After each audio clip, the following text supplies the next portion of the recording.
Hello, everybody. Welcome back to Big Ideas with Nigel Lee and Jack Kelley. Uh, we have returned from our long hiatus because Jack has been busy and I myself have my duties in the army. Today we are joined by a very, very, very special guest and friend, Rohan Sahu. Howdy, folks. Okay. The And illustrious man himself. yeah. So today we were just brainstorming on really what to talk about, and we decided that to start off we'll talk about uh, how emotions play a role in how people decide their political values, where they stand, and how they vote.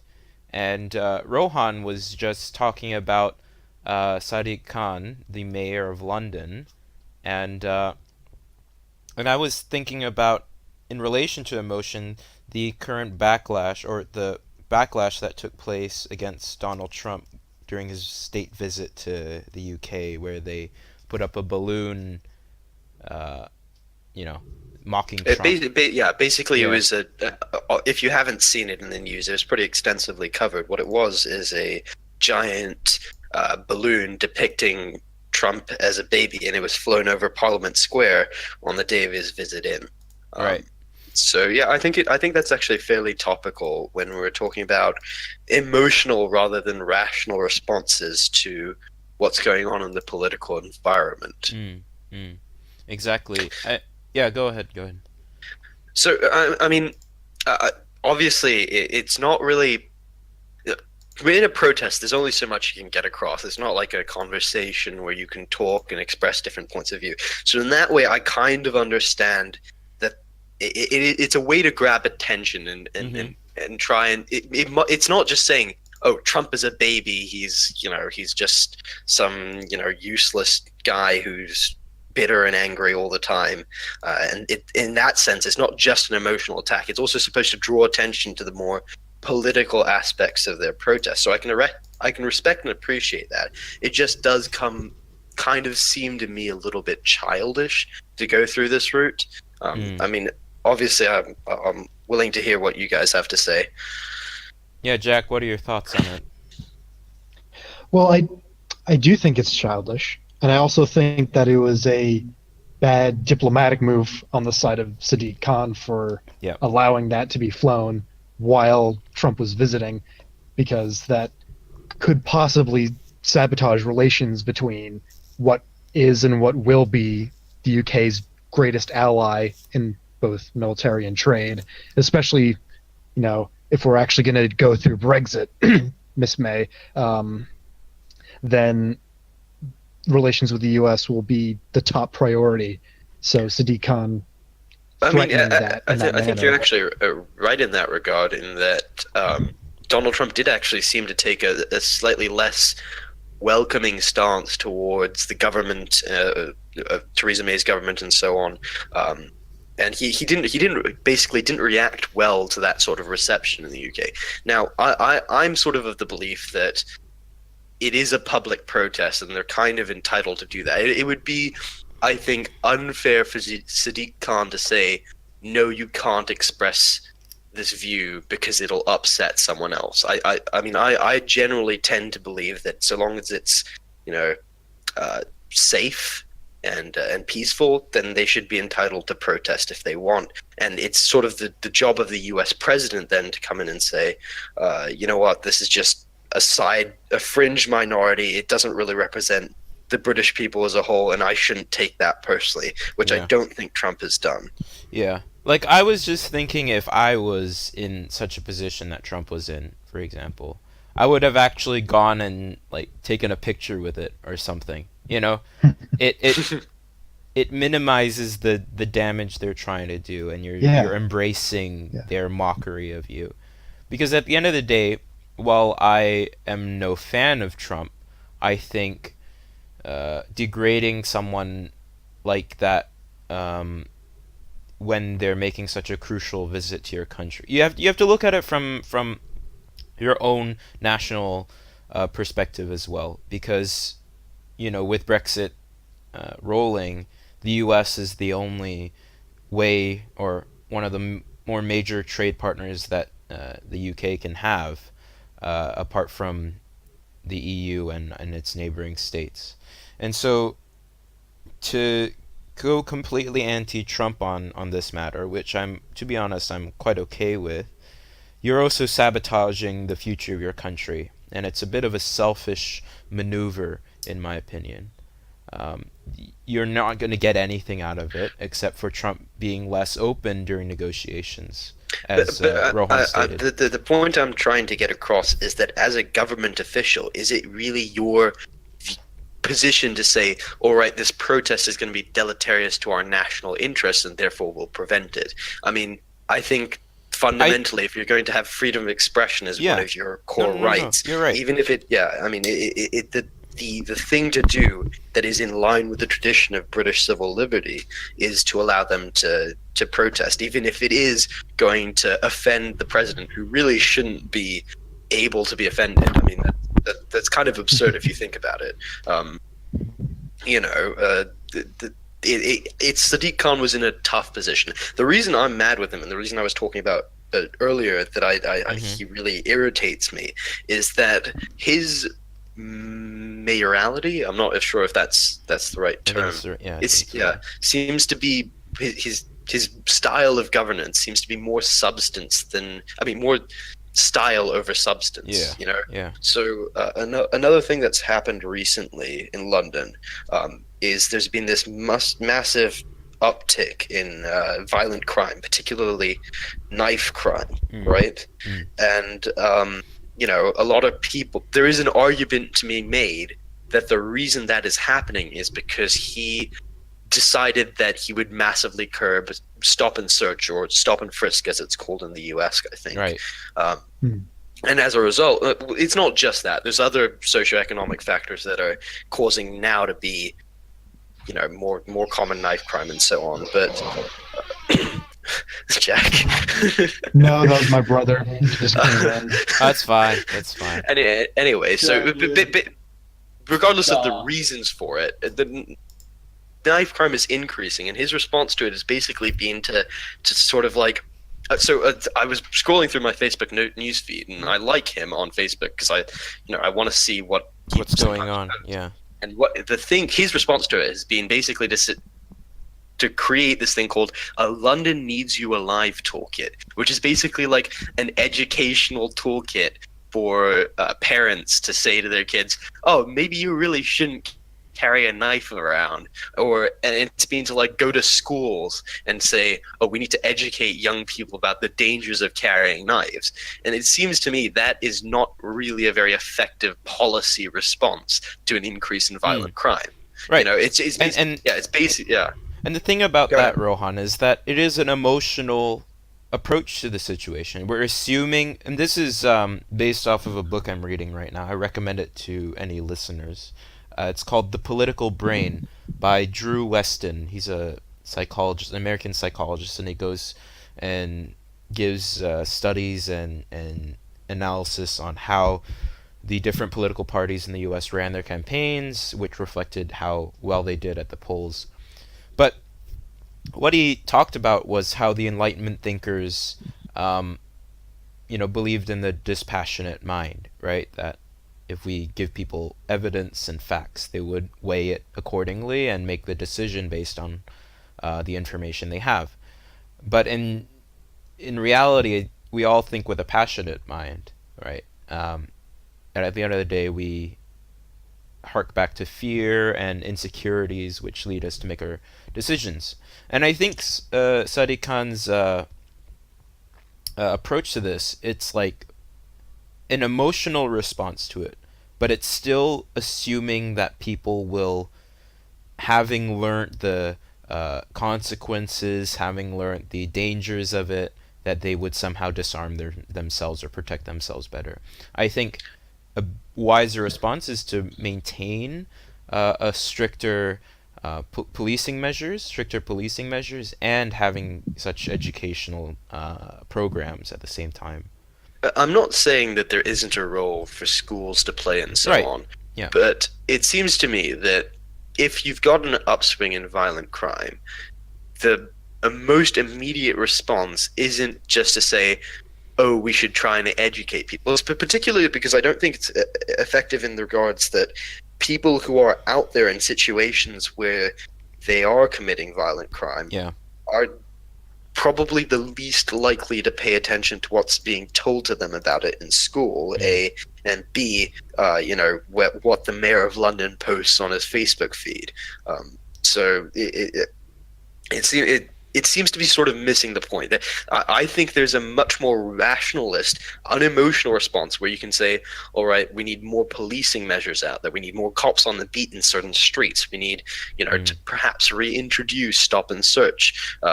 Or at least it still exists, but it raise the amount that the amount of stop and search that's actually going on. Those seem to be more immediate policy responses than this one, which is, again, I think mainly meant to appeal to voters who are not actually really affected by these crimes, but like the idea, that we're doing it in a humanitarian way that doesn't involve locking up more young men or over policing certain neighborhoods. That's my cynical mind is saying he wants to appear to be doing something without actually having to do anything that would be unpopular. Precisely. And this makes me wonder what he's really trying to do. Is he trying to eventually become prime minister of the UK? Do you think that's his I mean, I think that for every politician in the UK, it's definitely on the table that they want to be prime minister. Yeah. Very few people go into politics without thinking, you know what, I'm actually going to stop at mayor of Birmingham. I'm not going to try and shoot for the very top. Yeah.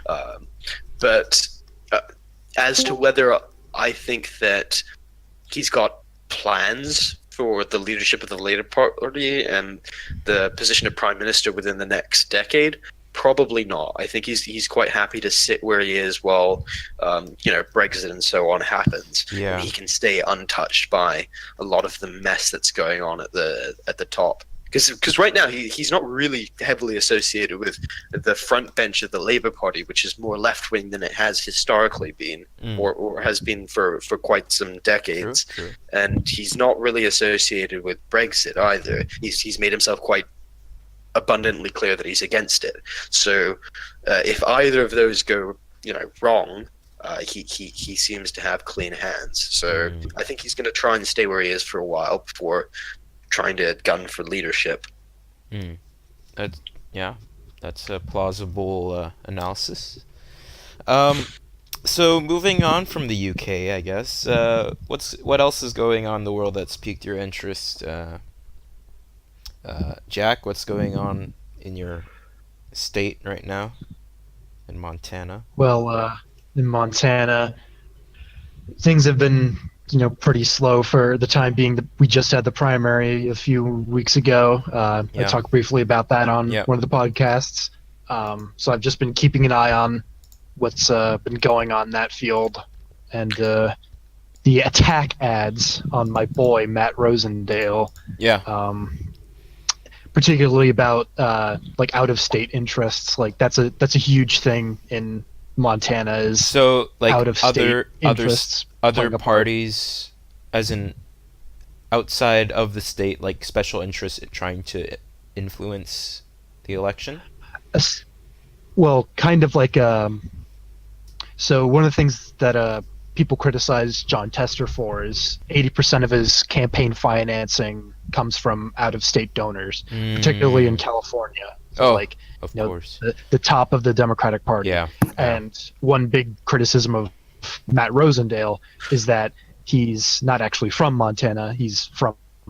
But has been living in Montana for a few years and served in office there. Yeah, but that he had served some out-of-state real estate interests as state auditor.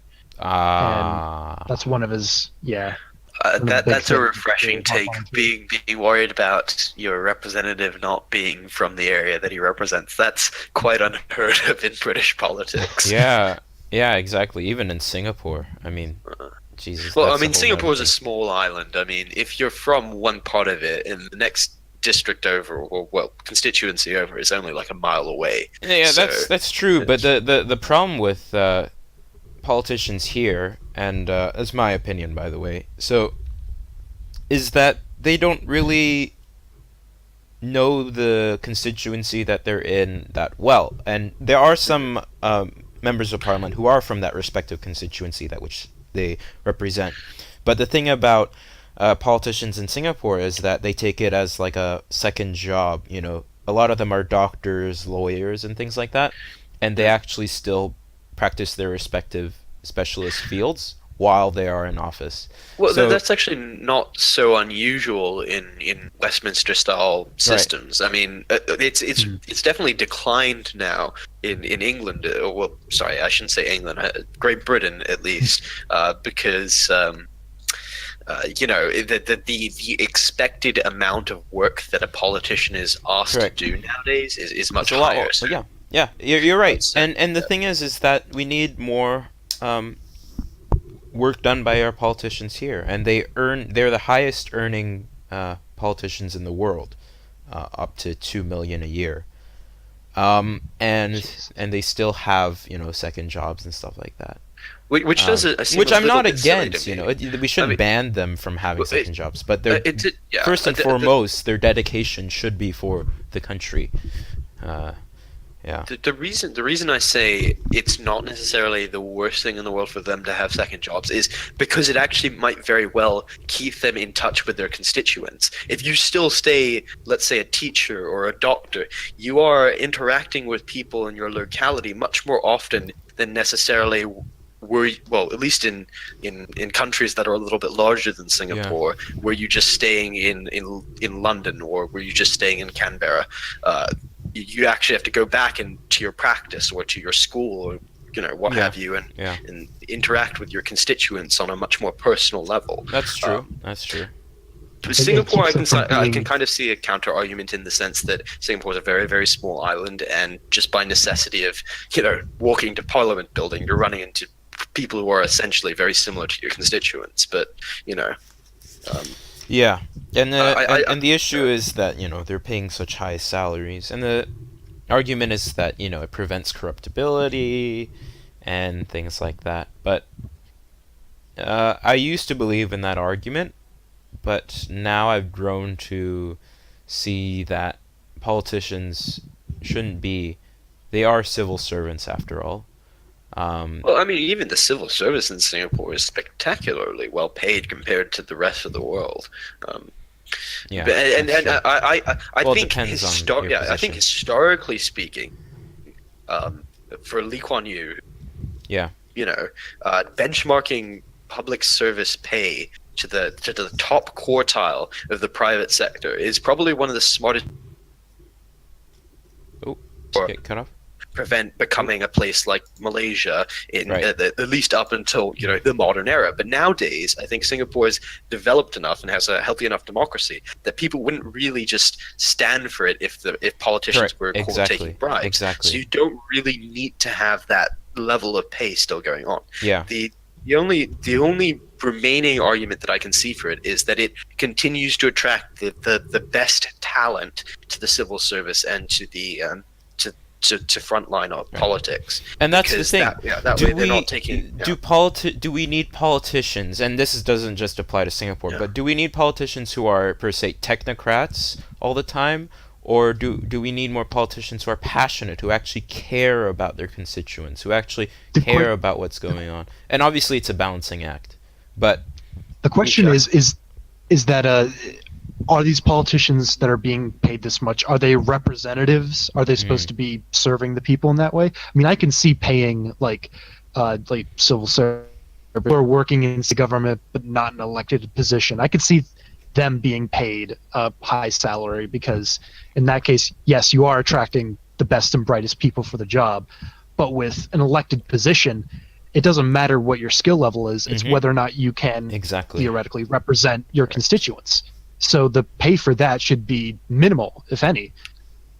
I think I mean, to be fair though, I don't think you can just have I mean, even if someone is highly empathetic and is responsive to all those emotional needs of their constituents, I think you want someone who is generally quite bright as well to be your legislators. I mean, I would much rather have like a Harvard or professor be president of the United States than who has some emotional problems connecting with people than I would have a guy who's well, I mean, not to look down on ditch diggers, but a guy who's a ditch digger, right? I mean, I disagree with you, Rohan. I disagree with you. And this is well, maybe that's what you value in a representative, and that's fine. But I think this is the whole point of a democracy, is that you have to win the hearts of the people, both because of how well you present yourself, of your education background, so and so forth, but also your degree of empathy and understanding to what's going on the ground. And let's say this ditch digger, he's a great leader, he's a union leader, or he's the owner of his company, or he represents he represents people well, and he can lead well, and he's shown to care. And if he's in office, let's say he does well, then people will re-elect him. But if he does horribly, then it's the power of democracy to not elect him in the next election. I wasn't just using those examples to say, oh, if they have this position in society. I was really using it as a stand-in for how, how like intellectually capable your leader is. Right. I mean, if a ditch digger is a union leader and owns his own business, then I would say the odds are he's probably, fairly adroit and capable of running at least a small constituency. No, obviously, we're not trying to elect like completely uneducated folk. But people with basic education. I didn't want to say this, but the person I was thinking of at the back of my mind when I was talking about this is Trump, right? I mean, I really do think that he's not mentally prepared for the very complex task of governing a country. I don't think anyone can just do it. I think you need someone who's very bright and talented in order to be able to efficiently administer a state that large. I don't think it's just your upbringing, as in your education, but also your behavior, which is tied to your education, your upbringing. But you can have someone who's not had a college education, but is charismatic, respectful, knows how to deal with people, and might be even better than Trump. Well, I think a big aspect of government is delegation. So you can have someone who's you personally could be not the world's best economic policy guy, but you can have someone who's working for you as chairman of the Fed or government economic advisor who can do those things for you. So in that sense, you can be perhaps not the brightest guy in the world and still be a capable commander-in-chief and what have you. But I still think that high pay for politicians does help to encourage people who would otherwise not go into politics because they're worried about economic loss do so. Especially, I think, working class people who at least in the UK where pay is much lower, that they tend to avoid politics. And one of the reasons why is that the pay is not good at all. But in my opinion, I think that's the problem, because we should get more representation from the working class. We should. And but the reason why perhaps they may be turned off by the low pay is because they're so focused on their own survival and their own inability to financially support themselves is actually perhaps a failure of the system that is being perpetuated by the government, or whichever government it may be. Yeah, I suppose, but it's not like, I mean, obviously working class people are underrepresented and that's for reasons beyond just discrimination. It's poor schooling and all that, but are underrepresented across the private sector. But they tend to be more prevalent in private sector industries that could pay well versus politics. So like if you look at the proportion and maybe it's just something about British politics in general, I'm not talking as to American politics because I'm not knowledgeable enough about it, but British politics tends to be almost overwhelmingly dominated by people who come from middle-class backgrounds, much more so than the private sector is. It depends on which private sector you're talking about, but generally, if you're talking about high-paying professional fields in the private sector, there, I believe, tend to be more working-class people in those than there tend to be in frontline politics, and that's, I think, partially because the pay is so bad. So in that sense, I think Singapore has done a good job in that it is a economically viable choice for someone who is less fortunate to go into politics. At least for joining the PAP. Well, yeah, because you're not going to get into government if you're not part of the PAP. Yeah, so that's true. Well, things are about to change, I would say. I'm waiting. I'm waiting attentively to see. Yeah, you will all see.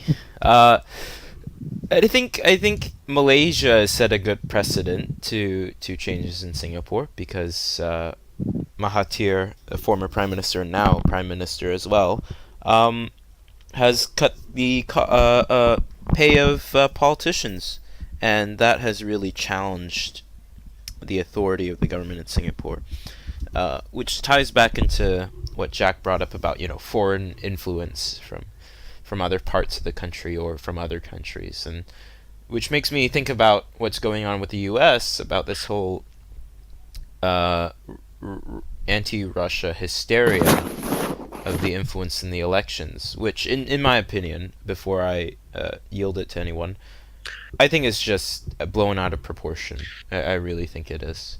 And I think, regardless of whether Russia did influence the elections or not, the fact of the matter is that Trump, despite my disliking of him, he has done something that no president of the United States has done before, and that is to cooperate or reach out to Russia, who, after the fall of the Soviet Union, actually wanted to work close with the West, but was then, demonized and pushed aside and cast aside, which is why they've kind of been revived as the Soviet Union 2.0, and that's why we have this whole Cold War 2.0.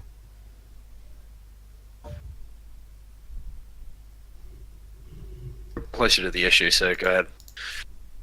Sorry? Idea that no one has ever, none of the past modern presidents have reached out to cooperate with Russia. And I think under the Obama administration, actually, it can go back as far as Bush 43, where he spoke very, I wouldn't say highly, but respectfully of Putin, saying, I could look into his eyes and I could see his soul and it's good and stuff like that, who obviously wanted to cooperate with him, especially after 9/11.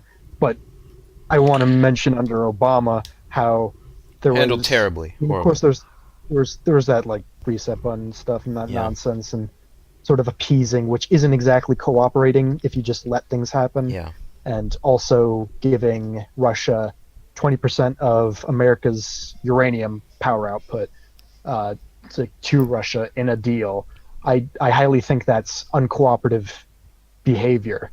I doubt that it would be considered that. However, under Trump, I think that, like him or not, he's taking steps to improve relations with Russia, but also put America first in these matters. Fair enough. But I think you missed out a point, Jack, that during Obama's second term, that's when the Crimea Ukrainian crisis took place, and that was when the demonization of Russia really kicked in. Well, I actually think you can probably trace the roots a little earlier than that, which is the expansion of NATO into the post-Soviet bloc, and that obviously that we've talked about this before, how that made Russia feel like the US was coming into its buffer zone and slightly threatened. But in some way, I disagree with Nigel in that I don't believe that Putin's rise in Russia and Russia's rise towards that trend towards the reactionary right is influenced by U.S. Attitudes towards Russia. I think it's a lot of the internal trends that were going on in Russia after the collapse of the Soviet Union sort of led to a strongman leader. It might not necessarily have been Putin, but the toxic mix of like rise in crime, decreased living standards, a sense of national humiliation after the collapse of the Soviet Union, all of those, even if America had been as friendly as possible, and it was actually, to be fair, in the immediate post collapse years, I still think it would have led to a Russia that is more trying to rediscover its more muscular aspects of power, where it can operate abroad and project its influence in the same way that it used to be able to. You're right in that sense that there is this sense of national humiliation in Russia, and that's why they put their faith in someone like Putin. And that's why I've grown to feel, because over the past year or so, previously I used to be very, very, very pro-Russia on a lot of foreign policy matters. But when I realized that the support of Putin and the support of its foreign policies, by extension, a support of authoritarianism and the expansion of it, that's my concern, is that it justifies authoritarianism in areas where authoritarianism was supposed to be, something of the past in this post-Soviet bloc. And I think the real pity is in acting in a more muscular way and being more confrontational. Russia is actually losing very quickly its ability to keep up and compete with the West, because it has a demographic problem, it has an infrastructure problem. Its power is going to decline unless it does something differently, which is why it's such a pity that it's harkening back to its past and its glory days, even though it's only really a shell of its former self. Yeah, exactly. There is this nostalgia that's been driving its foreign policy. They want to, Putin had a plan for the Eurasian Union, which is basically an economic union between all the former Soviet states. And if you think about it, a lot of the former Soviet states are still extremely economically dependent on Russia. So it still exerts its control. And which is exactly what happened to Ukraine, which is why the whole crisis took place. Because the guy Poroshenko before Poroshenko's the current Yanukovych, the former prime minister or president, after his ousting in. Use your nose. Sorry about that. You couldn't just mute for a second? I forgot about that. Before the podcast, Rohan was like, "Don't worry, guys. I can mute at a moment's notice." That's not the case. It is raining outside. Very, very, very nice. Very nice. Yeah. Now, you're right, and in the fact that the Soviet Union, Russia, still exerts a lot of economic control in all its former states, and that's how it's continued to exert influence and power over, countries like Ukraine. They cut off oil exports and natural gas exports to Ukraine, and hence, I think that was a flaw in their policy, because then it pushed Ukraine to actually work closer with the West. And I think it only pushed them further away. But I think there was no chance in holding Ukraine back. The only way is to make them suffer, and that's why they had the whole border conflict in eastern Ukraine. I mean, Nigel, you're friends with both, or at least acquaintances with both the Ukrainian ambassador to Singapore and also the political advisor to the Russian embassy here. And obviously, you probably get a narrative from both sides about who's right in that in that situation. And I know that you probably started out a little bit more on the Russian side, in the sense that Crimea has historically been Russian and has a majority Russian population, so it might actually make sense for it to belong to Russia. But has your acquaintance with the Ukrainian ambassador made you think any differently? I think that it's a good question, because it actually has. Not just because of my acquaintance with the ambassador, but because I looked further into international law and these a rule-based world that we ought to live in, because if it's completely lawless, it's very dangerous for the safety of civilians and our economic security and things like that. And to be fair, the problem with the Crimea Crisis, or the referendum that took place as well, is that we don't know which narrative is true, right? On one hand, Russia says the referendum was genuine, it was fair, and everything. But on the other hand, the media says that it was, flawed. It was faked. There were soldiers there about voting stations, but there is no exact proof of that happening. And even if there was proof, for example, the Russians would come out with actually a counterfactual evidence that it actually was staged or faked. And the thing is that it's believable. Then you don't know if that that presenting those counterfactual elements to be false or true, and it's so hard to know. They've done a similar thing basically every time there's been an international crisis involving them. So in Syria, they were like, actually, it was the rebels who used the gas. In Britain, it was like the Novichok. In some regard, they've actually gotten a lot smarter since the collapse of the Soviet Union, and realized that matching muscle and economic might to muscle and economic might of the West will always be an uphill battle. So there's much more intelligent ways of trying to subvert Western resolve, and that's one of those is muddling with the news and counterfactual narratives. But there is also a convincing motivation for Russian attempts to get involved in both the American and British elections. I can understand why it might happen. I just don't know if it actually has happened. Yeah, because and this is interesting you bring this up, because it ties back into the whole theme, or we tried to make the theme of this episode was psychology and emotion. The book I'm reading says, cites this as what he calls gaslighting. I'm not really sure I like that term. You don't like that term? In the U.S., that's often used to refer to like it's like a feminist thing, I think, where like a man I never saw it. Okay. A man manipulates a woman into thinking that she's the one who's wrong.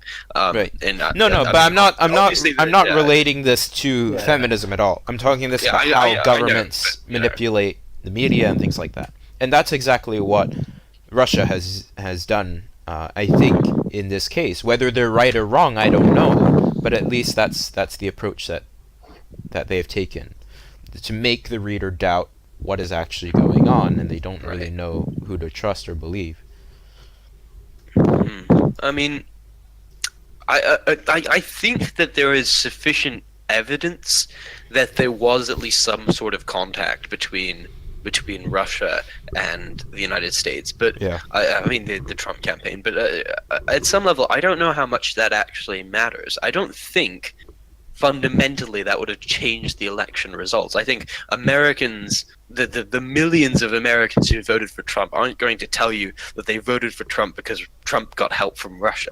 I mean, no, but the argument that the left wing at least pushes is that Trump's message was able to gain traction because of Russian influence, the bots and stuff on forums and online in the comment section, things like that. But at the end of the day, there's a huge problem with that idea, because Trump's base doesn't even go on social media. Trump's base doesn't trust media in general. Exactly. And they trust their local communities, so when Trump flies in and speaks to them like a person, there's no Russian bot that's telling folks in the country. To be fair, I think social media probably did play a role in the election. I think it definitely did. There's such a deep proliferation in these days of social media that I think it's unfair to say that Trump's base doesn't use social media. I think they do. I just think their level of trust for traditional media is much lower. Right, which is the argument that they say that the non-traditional media sources was able to were the people who swung the election in his exactly, favor. and were the ones funded by Russia, supported by Russia, created by Russia. I still don't know if I entirely believe that. I don't think you can get millions of people to be collectively deceived by some Russians posting fake The thing news. is okay, even if, let's say, the Russians were perpetuating this message, it resonated with the people, right? It's because those messages mattered to the people, and the people were like, oh, crap, the U.S. is actually losing out, this and that. And that's a genuine feeling, that's a genuine emotion. And even if Russia didn't push the message, someone's blowing into their mic, by the way. Oh, that's probably me. I'm sorry. The people would still believe it, with Russia or not. It's just a matter of how well they can shape the message. One thing I think that fits very well with our theme of politics and emotion is that socialist candidate who got elected in New York. What's her name? Yeah, Ocasio-Cortez. Ocasio-Cortez. Yes. Right. And she had an interview very recently where she said, I haven't watched it, but unemployment is low because everyone's working 2 jobs, right? Right. But here's the thing: in the U.S., the Democratic Party is shifting more and more to the left, and it's saying, fundamentally, the lot of the working class in America is getting worse. It's terrible. The inequality is growing, and some of those statistics are right. Inequality, Gini coefficient is not exactly a great place in the U.S., but it is also sort of at odds with the current economic reality in the U.S. The economy is growing at 4%. The wage growth is at about 2.9%. Unemployment is at 4%. These are all statistics that indicate basically an incredible economic situation. Maybe perhaps unsustainable, but nonetheless, the facts are that the economy is good. But the perception and the feeling is that the economy is actually not good, that people are getting worse off, don't you feel? Yeah, definitely. And it's the same case in Singapore. The government recently, our Minister of Trade and Industry, Mr. Chan Chun Sing, someone's still blowing into their mic. Please, I'm sorry, I'm going to try and ban you from this podcast. It's fine. He said that, rising cost of living, the perception of that is all in the mind. It's all a state of mind. But in this case, it's actually not true. You go out to eat or you buy something, it is much more expensive than before, and wages have stagnated in Singapore, and it's not gone up. And I think I want to tie this with what you said about in America. Yes, the numbers do indicate that there is growth and things like that. But I think the majority of people still have a desire to want more. They still want to have a better life, and maybe because the cost of living has increased, perhaps, or wages have stagnated for the lower and middle classes, that they feel their social mobility is not it's not granted to them. And perhaps it's that. Perhaps because we can't really measure. So we can measure social mobility. Actually, we can look at the people who were born in a certain income quartile and measure where they end up being by the time they're halfway through their working life, or completed their working life. And social mobility in America isn't bad, but it has been decreasing for the past. Precisely, and I think that's 50 years. That's what people are harking back to about the American dream.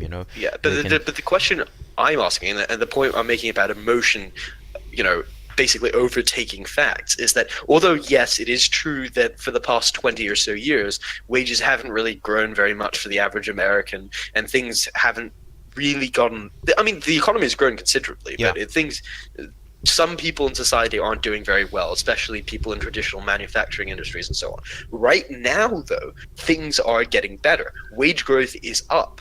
When that doesn't mean just the rich are getting richer, it means that based on what wage growth the statistic means, it means that, on average, if you are an American, your wage is going up by 2.9%, per annum. So things are getting better, but people don't feel that they're getting better, and they're getting repeatedly told, particularly by people who are social democrats or are in the vein of Bernie Sanders, that things are getting worse, and that doesn't ring true with the actual facts. And that's the thing. And it's kind of the opposite, I think, of Singapore, where Singapore people, the PAP says quite often, oh, things are actually, if you believe that things are getting worse, that's in your mind. Yeah. But statistics back up the fact that things are actually getting worse. But in the US, it's kind of the opposite. People have grown accustomed to wanting more and believing that they're getting an unfair lot in life, when in reality, they are better off than any time they've been in history, right? Because not only, admittedly, wages haven't grown fantastically, but you have now more liberty of choice as to what you spend those wages on. Your, technology is making your life better in non-economic ways as well. So things are good in America, generally speaking, but people don't believe it's the case. I think it's also just the liberal media peddling that message, and that's the thing about psychology and politics. It's that people will reject the facts, even if how they feel, how they perceive something, and that's the whole concept of anxiety and depression and all this. It's that it's all a state of mind. It's something that you cannot necessarily control rationally. It's just if you feel that something's not going right, you will always feel that, no matter how someone reassures you with the facts and numbers. So there was a study by, I think, a guy named Van Bavel. I could be wrong, but anyway, it basically looked at what happens when you engage in a discussion with someone about something to do with politics, and it found that the centers of the brain that actually have the most activity during those conversations tend to be the ones that have to do with identity and emotion, as opposed to the rational, obviously it's not quite as simple neurology in terms of like which part of the brain does what, but still, Well, a neuroscientist here coming in to correct you. So it was particularly the amygdala which lit up a bunch. Yes. Which gets lit up when you're in a fight or flight situation where you're dealing with this new stimulus and it's causing stress in you and you have to react to it, which is, why people can get really emotional when talking about politics. Is they feel as if an opposing point is a threat and they react as if it is one. Correct. So okay, yeah. So I was a little off in that. I thought it was about but thank you for the correction, Jack. Did you know the study from beforehand? Yeah, I knew about the study. I haven't read it completion, but I have listened to a lot of lectures about it. So yeah. Anyway, so that's kind of connects to what we're talking about, where people don't really think very rationally about how politics is done. And the pity with that is that our entire society is structured around a certain degree of rationality. In the law, there's the concept of like the reasonable person or the man on the Clapham omnibus, right? Where you have the standard of action that you are expected to uphold to is that of someone who is fundamentally rational. And all economic models, or at least most more older-fashioned economic models, not the ones that deal with behavioral economics nowadays, all depend on this like idea of the Homo economicus, or the someone who would go to pick the choices that bring them the most benefit. And that isn't really how people actually function. That's true. And I think these days politicians are getting smarter, or at least political campaigns are getting smarter, and how to win over people, converting them into their cause by simply appealing to emotion, which is dangerous because it can it can be used for malicious things, but it could also be a good thing because it can mobilize people to a right cause. But that really is up to who's in power. I mean, my question is that if you talk about ideological battles historically, Yeah. how much, and particularly stuff with the Soviet Union and Yeah. so on, like how many of the people of the supporters of the Socialist International or the Russian Reds in the Civil War Mhm. were really, behind the ideology of socialism, and how many were being sort of, said this is a workers' rights movement, and what the particulars of that ideology aren't really important. But the point, all that you need to know is that we're here for you, right? So I think even historically there's been some Yeah. No, you're right. element of play of, okay, the guys at the top, we're going to be rational about it, but all that you need to know is that we're looking out for this Yes. particular group. No, you're right. You're right, and that's exactly how ideologies win over people. But what's more interesting are the people who supported, let's say, the Soviet Union, or people who were in the Soviet Union and supported the opposite ideology. Leftists in the West at that time were like denied the wrongdoings of Stalin, or denied the mismanagement of the economy, or they said, oh, it's actually not that bad, the media is just conflating Bloody it or something. tankies. Yeah. Something like that. So regardless of whether the facts are presented to them, their identity, who they align with, they will protect that no matter what, even if the facts say otherwise. And it's the same with Western democracies too. No one can be completely rational, and I think that's what I'm trying to say, is that no one is completely rational, because we still have our identities that we abide by. Like, I know Jack was quite a libertarian, right? And I don't know if he still is as much. I still identify as a libertarian. Right. But even if, let's say, people go up to you and challenge your views and all that, your views aren't really going to change as much if you go in with the mindset that you still believe what you believe, and you will still wave that don't tread on me flag no matter what. And it's the same for me back in my day when I was a much more left-leaning individual. I would still defend the left no matter what. But now, having listened to opposing views, I've opened up and I started to see what's going on, and it's been actually very detrimental to me, because now I don't feel like I can identify with anyone. So no one, I'm neither centrist, neither left nor right, but I'm like nothing, and it's a bit annoying, because I want to be a part of something. And that's the thing about humans, they naturally want to be a part of something. Jack, go ahead. Oh no, I wasn't going to say anything. I was just.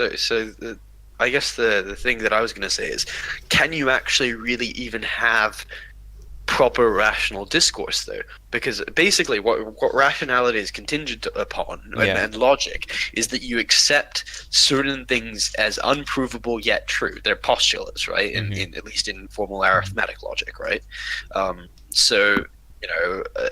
There are fundamental things that you would have a great difficulty trying to convince someone of if they didn't already have that belief. Correct. For example, human suffering is bad, right? Yep. Try and convince that to someone who doesn't already have that belief, right? So basically, in order for there to be reasoned discourse, we all need to work from a certain set of common understandings. Correct. And I feel particularly nowadays that what those common understandings are is fragmented based on which party you have and how Exactly. partisan you are. Right? So which the founding fathers were highly against. So basically, that makes it almost impossible to talk to someone who has different views than you. Even guys who I get along with very well on a personal level, like Jack, I sometimes find that I have a bit of difficulty trying to explain. So I'll give you an example. The other day I was talking with a guy who said basically he was against them changing the standard for organ donation. You know how you can opt in and opt out, basically? So in the US, you go to the DMV and you say, I'd like my organs to be donated. So in Britain, they're debating, or I think they have actually now, changed the standard to when you go to the DMV, you have to say, I would not like my organs to be donated, right? And, the guy I was talking to, basically, his argument was that it's setting a precedent that the government owns your body, which I couldn't wrap my head around at all. I was thinking along the lines of, well, you're dead, right? You've ceased to be as a legal entity, and you haven't really willed your organs elsewhere. So why shouldn't they become public domain and go on to save someone else's life? I mean, well, why shouldn't they just go on to the next? Sorry. Wouldn't it be essentially part of the estate at that point? Yeah, so that's the logic I was thinking through. Okay, it's part of the estate. All they've changed is the default of how the estate is managed. I mean, you can still will for your body to be used differently, right? It's just now the default is, instead of being buried with all your organs, the default is they'll take out the organs that they need to save people, and then you'll be buried. And if you don't want that to happen, you just need to will it differently. But the argument that I was encountering, I couldn't. I mean, and maybe I'm even having trouble now trying to explain it, but I couldn't really understand or relate and try to explain why I thought it was a good idea not to let people die just for the sake of principle, But as far as that's concerned, I mean, if we're just going to talk personally, I actually have found that my college has changed my personal views quite a lot. I mean, I used to be much more, libertarian, I'd say, and I think I've grown more, and maybe it's just the environment I'm in, and it might change after I graduate, but I've grown more open to social democracy and trying to look out for the little guy and stuff like that. No, I'm glad to hear that.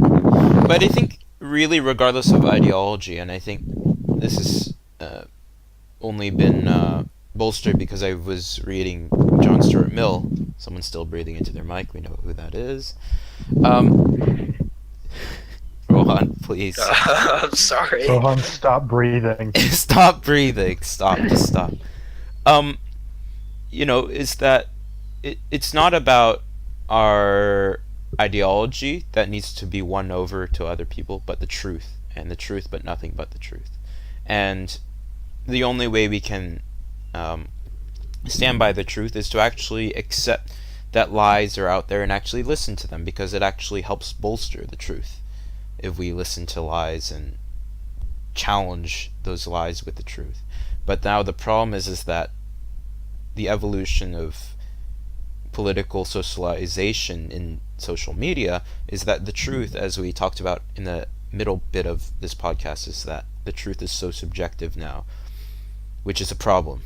There's no absolutes anymore. And I think in the past, when facts were facts and there were reliable sources from that, it was easier to fight for.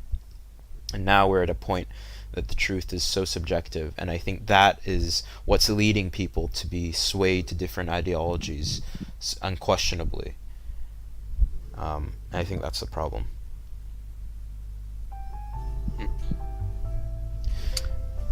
I think perhaps we should leave it on that note, then. Good summation, yeah. Yeah. Thank you all for listening in. I don't know if we actually do get any listeners or not, but this is just something for us to do. I like to believe that we do. Yeah, no, it's fine. I sign on to like 70 different accounts. Over and over. I think, it's just good for us to just always catch up and at least try to force ourselves or try to have some kind of discussion, because, I've learned... Be wary, someone might come back to this one day and use it as something to haunt you, Nigel. Oh, well, it could haunt all of us. If you become a hardline right-wing PAP. No, Jesus. No. But it's always healthy to have a conversation like this, and I always feel I get something out of it, always, I learn a few things about Rohan's views on matters, Jack's views on matters, bit about British politics and, things like that, and just discussion is always good. And so thank you, Rohan, for joining us this week. Yes, thank you, Lord Rohan. Thank you, Lord Rohan. Lord Rohan. Hopefully, one day you'll be Prime Minister of the UK, Yeah, Yeah. hopefully. and Nigel will be Prime Minister of Singapore. Yeah, maybe. Who And knows? Jack, you can be president. We can have A tripartite. we, Oh, we, can, God. we can do fireside chats with all three of us. It'll make it fun. Oh That'd my! be so nice. But till next time, we'll see all of you another time. Rohan, you're always more than welcome to join us when you're free. We'll have to work out the time difference once you're back in the US. But you're always welcome to join. And if you have anything dying you want to talk about, something on your mind that you really just want to rant for 20 minutes and have some people respond to it, well, you know where to go. So, All right. Thanks for take having care. me, Nigel. Good luck, and see you all another time. Bye bye. Bye bye.